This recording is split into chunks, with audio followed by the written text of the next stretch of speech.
Chhatrapati संभाजीनगरमधील wits hotel लिलाव प्रकरणात मोठी अपडेट आहे।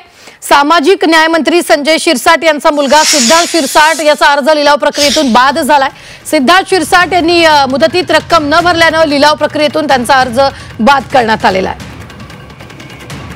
ही मोठी बातमी आपण आताच्या क्षणाची पाहतोय। संभाजीनगरमधील विट्स हॉटेल प्रकरणी आता मुदतीत अर्ज न भरल्याने त्यांचा अर्ज बाद करण्यात आलेला आहे। सिद्धार्थ शिरसाट यांचा अर्ज बाद करण्यात आलेला आहे। ही मोठी बातमी आपण आताच्या क्षणाची पाहतोय।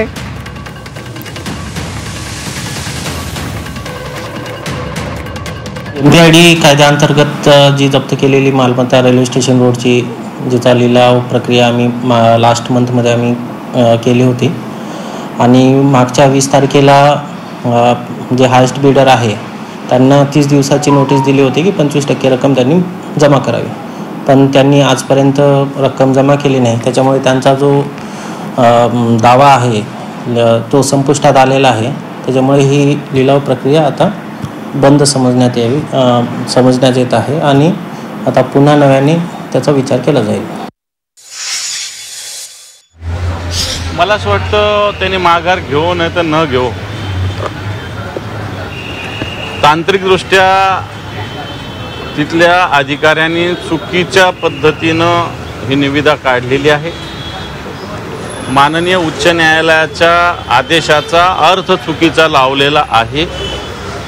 अनेक अटी शर्तीचा त्याच्यात भंग झाला आहे। त्याच्यामुळं त्यांनी माघार नाही घेतली तरी सरकारला या विषयात माघार घ्यावी लागणार। या संदर्भात ताजे अपडेट देत आहेत आपले प्रतिनिधी विशाल करोळे। विशाल, काय नेमके अपडेट आहेत? या कंपनीने भरला होता त्या अर्जाच्या नियमानुसार आतापर्यंत एकूण रकमेच्या 25% रक्कम ही हॉटेल खरेदीसाठी संजय शिरसाट यांच्या मुलाने भरायची होती। मात्र संजय शिरसाट यांनी मी निविदा प्रक्रियेतून माघार घेतो अशा पद्धतीची घोषणा केली होती आणि त्यानंतर त्यांनी कुठलीही रक्कम ओएसडी ऑफिसमध्ये भरली नाही। त्यामुळे आज हा रक्कम भरण्याचा शेवटचा दिवस होता। त्यांनी दुपारी 4 वाजेपर्यंत ही रक्कम न भरण्यामुळे ही निविदा प्रक्रिया आता रद्द करण्यात आलेली आहे। मात्र एक चान्स म्हणून 2 आणि 3 नंबरवर ज्यांनी अर्ज भरला होता किंवा ज्यांनी टेंडर केलं होतं त्या लोकांना सुद्धा आता ही हॉटेल खरेदीची मुभा देण्यात आलेली आहे।